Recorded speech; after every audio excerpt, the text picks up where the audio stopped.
Sure Necm tercümesi 1. ayetten başlap okuyayımız inşallah. Euzubillahimineşşeytanirracim. Nihayet şefkatlik ve mehriban Allah'ın ismiyle başlayman. Saqıgan yulduzlar bilen qasamki, sizlarning hamrohinglar, ya'ni Muhammad alayhissalom gumroh bo'lmadi va yo'ldan adashmadi. U o'z nafs xohishi bo'yicha so'zlamaydi. Faqat uningga nozil qilingan vahiylarni so'zlaydi. Faqat uningga nozil qilingan vahiyni so'zlaydi. Vahiyni uningga kuchlik farishta Jibril ta'lim berdi. Uning, ya'ni Jibrilning ko'rinishi chiroyli bo'lib, yuqori ufuqda o'z shaklida turdi. Ondan u asta Muhammad alayhissalomga yaqinlashib, tövanga sangildi. U payg'ambar alayhissalomga 2 yachoq miqdori yoki uningdan yaqinroq yaqinlashdi. Allah bendisiga Jibril orqali tegishli vahiylarni vahiy qildi. Uning ko'yginini dili inkor qilmadi. Ya'ni rost ko'ydi. Ey mushriklar jamiyasi, uning ko'yganlari ustida uning bilan munozir qilishmamsizlar? Uning ko'yganlari ustida uning bilan munozira qilishamsizlar?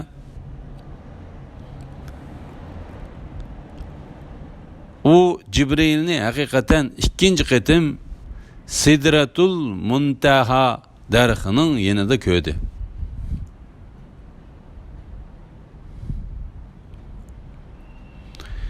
Jannatul Ma'wa bo'lsa Sidratul Muntahaning yanidadir. U Sidratul Muntahani olamlarning Rabbining nuri qoplagan chaqda ko'rdi. Payg'ambarning ko'zi o'ng so'lga buralmadi. Ko'zlangan narsadan o'tib ketmadi.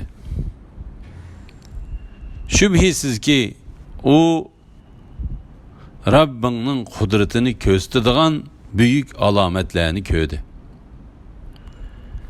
Aytib beqinglarchu, Lat, Uzza va 3-chisi bo'lgan manatlar Allah Ta'aladak kuch-quvvatga egami? Aytib beqinglarchu, Lat, Uzza va 3-chisi bo'lgan manatlar Allah Ta'aladak kuch-quvvatga egami? Ey mushriklar jamiyasi, sizlarcha yaxshi hisoblangan o'g'il bola sizlarga xos bo'lib, sizlarcha yomon hisoblangan qiz bola Allohga xosmi? Undaqda bu adolatsiz taqsimotdir. Bu butlar faqat sizlar va ota buvanglar atib olgan quruq nomlardan iborat. Allah buni isbotlaydigan hech bir dalil pokit tushirgini yo'q. Ularga Rabbi tarafidan shak shubhisiz hidoyat, ya'ni payg'ambar va Qur'on kelgan turuqliq. Ular faqat gumon qila va nafslarining xohishiga ergishidir.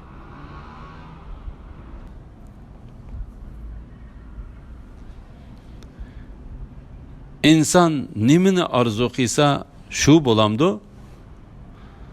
Ahiret ve dünya Allah'ın ilgididir. Yani dünya ve ahiretteki işlerinin hemmesi Allah'ın xohishi boyunca buludu. Osmonlarda nurg'un farishtalar bo'lib, ularning shafaati hech narsaga asqatmaydi. Faqat Allah o'zi xohlagan va rozi bo'lgan odamga shafaat qilishga ruxsat qilsalar, ondan ularning shafaati asqatadi.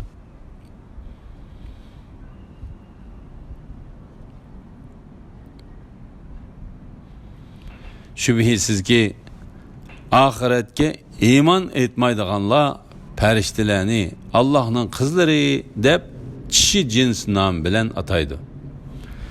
Ular mundaq atashda hech qandaq ilmga ega emas. Ular faqat gumong'a asoslanadi. Gumon degan haqni isbotlashda hech narsaga yaramaydi. Bizning zikrimiz, ya'ni iymon bilan Qur'ondan bosh tortgan faqat dunyo tirikchiligidanla ko'zlaganlardan yuz o'rgin.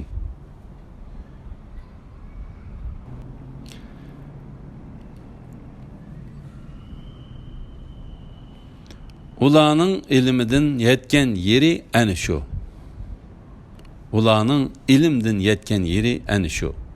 Shubhisizki Rabbim o'zining yo'lidan ozgan odamni obdan biladi. Hidoyat topgan odamni obdan biladi. Osmonlardagi va zimindagi narsalarning hammasi Allohning mulkidir. Alloh yomonlik qilganlarni qilmishlariga qarab jazolaydi. Yaxshilik qilganlarga chiroyli mukofot beradi. Ular cho'ng gunohlardan va qabih ishlardan yiroq bo'ladi. Kichik gunohlar buningdan mustasno. Haqiqatan Rabbingning mag'firati kengdir. Alloh sizlarni zimindan yaratgan chaqdagi vaqtinglardan tortib, onanglarning qo'soqlaridagi bola vaqtinglardan tortib obdan biladi. Shuning uchun sizlar o'zinglarni pok hisoblamanglar. Alloh taqvodor bo'lgan odamni obdan biladi. Ey Muhammad sallallohu alayhi vasallam, iymondan yuz o'rgan odamdan xabar bergin. U shart qilingan moldan ozg'ini berdi. Qolganini bermadi. Uning dargohida ilmi g'ayb bo'lib, u g'aybni bilamdi. U Musa'nın ve İbrahim'nin sahifelerideki sözden haberdar olmadı mı? İbrahim vefadar kişi idi. Bir günahkar adam yeni birovning günahını kötermeydi. Yani birov başka birovning günahı tüpeyliden cezağı tartılmaydı. İnsan faqat o'zining ishlagan ishining natijasini ko'rdi.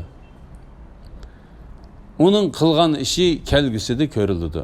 Ya'ni uning amali qiyomat kuni uningga to'g'rilanadi. Ondan uningga to'liq mukofot yoki to'liq jazo beriladi. Hammaning oxiri boradigan joyi Rabbingning dargohidir. Alloh insonni küldürelaydı ve yığıltalaydı. Allah öldürüşke ve terildirişke kadir. Allah bir cüpni erkek bilen kişini yarattı. Allah bir cüpni erkek bilen kişini yarattı. Eğitilip çıkan meniden yarattı. Hesap için insanlarını ikinci qitim yaratışını üstüge aldı. Allah insanını bay kılalaydı ve az bilen mu memnun kılalaydı. Allah şiira yıldızının Rabbidir. O yani Allah kadimki adını halak kıldı. Semud'ni mu halak kıldı. Ulardan birini mi koymadı? İlgiri Nuh'nun kavmini halak kılgan idi. Şübhisiz ki ular teximi zalim, teximi serkeş idi. Lut kavminin şehirlerini düm kömtürüp etti. Onu dehşetlik taşla kaplı oldu.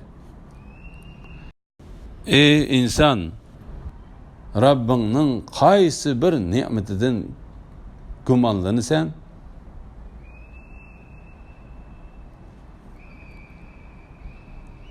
bu yani Muhammed aleyhisselam ilgiriki agahlandırıcılarının cümlesinden boğan bir agahlandırıcıdır. qiyomat yaqinlashdi. Onunğa Allah'tan başqa keşf qılğıcı, yani onun vaqtını bilgücü yoki onun azabını dəfi qılğıcı yoxdur. Ey müşriklar cəmiyyəsi, məsxir qılıb bu Qur'andan əcəblənəmsizlər? Onu anlığan çağda küləmsizlər, yığılamsizlər? Sizlər gafildirsizlər. Allah'a secde kılınlar ve onunla ibadet kılınlar.